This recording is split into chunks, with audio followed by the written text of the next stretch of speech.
Hi, I'm Jen from Windrose, and in this video, we'll be learning to join yarn to a crochet hook, how to hold the yarn and the hook, how to chain, which is our main focus, the parts of a chain, how to count your chains, and how to work into them.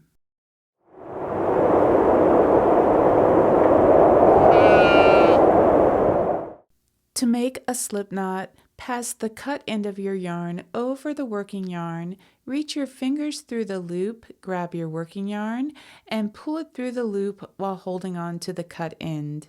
Insert your hook into the new loop created and then pull on the working yarn to close the loop. We just made a slip knot lying the yarn down on a flat surface, but let's look at it again while holding our yarn. You're going to twist the yarn such that the cut end is on top, then reach your fingers through that loop, grab your working yarn and pull it through the loop. As you're pulling it through the loop, you'll need to hold on to the cut end of the yarn. Then you can insert your hook, pull the loop tight by pulling on the working yarn, and you're ready to crochet. Today, I'm showing you how to hold a crochet hook and the yarn right-handed. I have a class that shows how to do this both right and left-handed, which I'll leave in the description below. Let's start by having a quick look at how I get my hands into position. Now let's slow that down. You can see that I'm holding the hook upright in my right hand, and then my pointer finger goes under the working yarn. My thumb and middle fingers come together to hold the slip knot. And then my ring and pinky fingers curl around the working yarn. They help to control the tension. This is the way that I teach, but please know that there's more than one right way to hold your hook and yarn.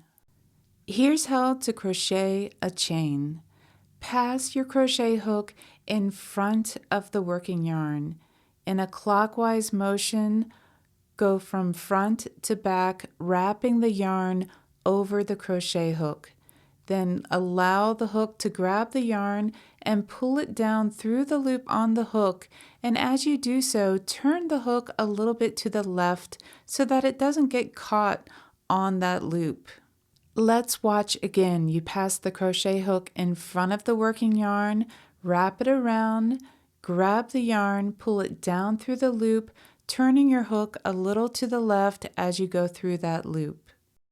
As you chain, you notice that the thumb and middle fingers are moving farther away from the hook, and this causes you to lose a little bit of control. So after every 2 or 3 stitches, let go with your thumb and middle finger and come back close to the hook. If while you're chaining, you forget to turn your hook to the left, what can happen is it can kind of grab onto that loop on your hook and get caught up. So just remember to give it that subtle twist to the left. I'm going to crochet a few more chains for you, and then we'll have a closer look at the parts of a chain.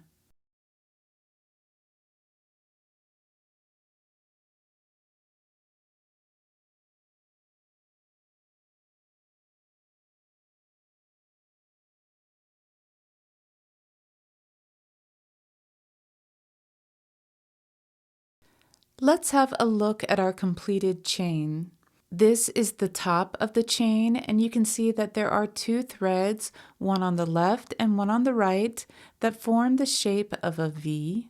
If you turn the chain over to the back side, there is a single row of back bumps.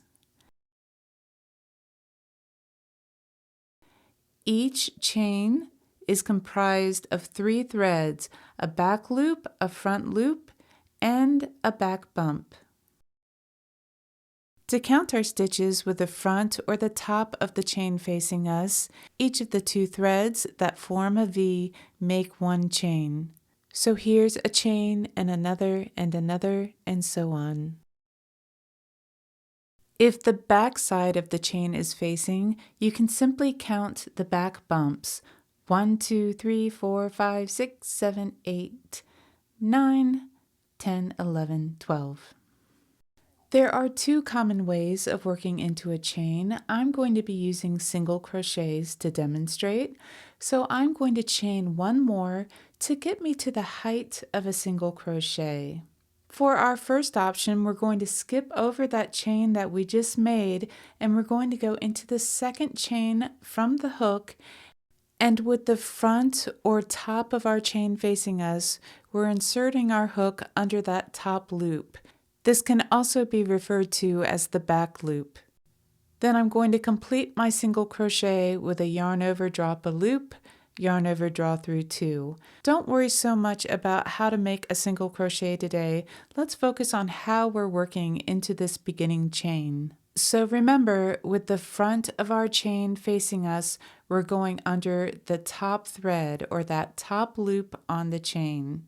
After a few single crochets, we can have a look at our fabric. Here is the top of the row of single crochets. They look very much like the top of a beginning chain.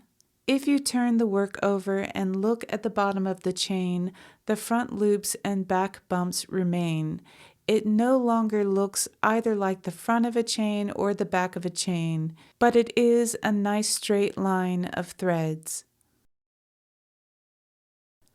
Another way of working into a beginning chain is to work into those back bumps. Once again, I've chained 1, and I'm going to work in the second chain from the hook, and I'm just inserting my hook under the back bump. And then I'll complete my stitch with a yarn over, pull up a loop, yarn over, pull through 2. This is the way I'll single crochet across the entire chain. I'm just following that row of bumps along the back side of our beginning chain. Here's our front. You turn it over to the back, and then you have this row of bumps making up the third thread of each chain. We'll be inserting our hook underneath each of these bumps as we work our way across. This is actually my preferred way of working into a beginning chain for most projects, and let me tell you why. Once again, here is the top of our row of single crochets, but this time when we flip our work over, we're seeing the front of the beginning chain because we worked into those back bumps. I prefer this because it means that both ends of your project will appear the same. That's all for today. Please hit like and subscribe. Thank you so much for your support, and I'll see you next time.